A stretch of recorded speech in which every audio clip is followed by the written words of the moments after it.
Hi, I'm Dawn. Thanks for coming back to talk over Cleveland today. We got a lot of exciting stuff going on, and we're going to start with some things that have been happening in Cleveland recently. So, in 1908, a Slovenian family came to Cleveland and they opened up what was called the Germans Cafe.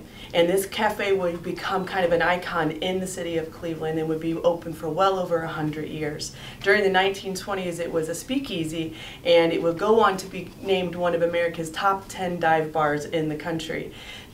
The family that when they passed away, the parents passed away, Mitzi, their daughter, who was born in the building, actually took over and continued running the building and lived there until 2006 when she passed away at the age of 92. Her daughter Susie and her husband George then took over running the family business and continued to run the cafe until 2014 when George passed away, and then Susie would then pass away in 2015. The bar was closed for the first time in over 100 years. The family found out that the liquor license was about to expire, and they decided that something had to be done because this was a family tradition. So they actually put some work into the cafe, the bar, and they reopened it in on January 14th, which would have been Susie's mother's, Mitzi's 103rd birthday if she was alive. The bar is now reopened and will continue to go on to be an American icon in the city of Cleveland. So if you're in the city, check it out. So while we're talking about this area in St. Clair, let's also talk about the revitalization that's occurring on East 55th in St. Clair.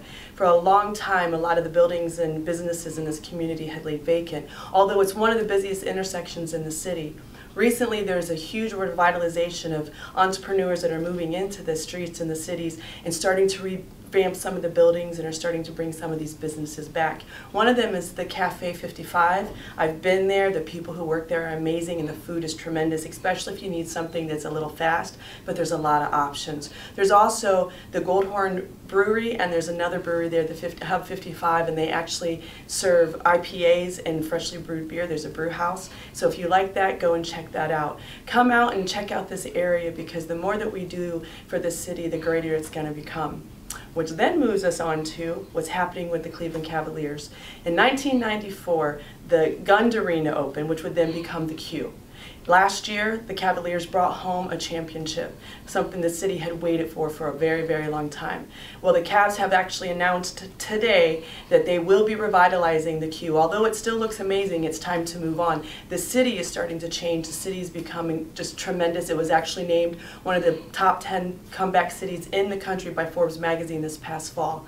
So there is a $140 million renovation that will be occurring. The Cavs did announce that the Q will remain open, so you all get to still come down and watch our Cavs play and bring home a second championship this year, because we know it's going to happen.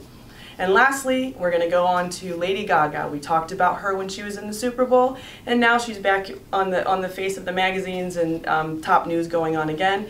Beyonce was supposed to be the lead for Coachella. She was going to be the main show. She had to back out due to her pregnancy with her twins, and so Lady Gaga was asked to come in and perform the show.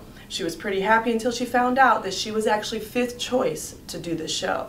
First was Adele, second was Justin Timberlake, no, Rihanna, then Justin Timberlake. Then from there it went to, I have to check my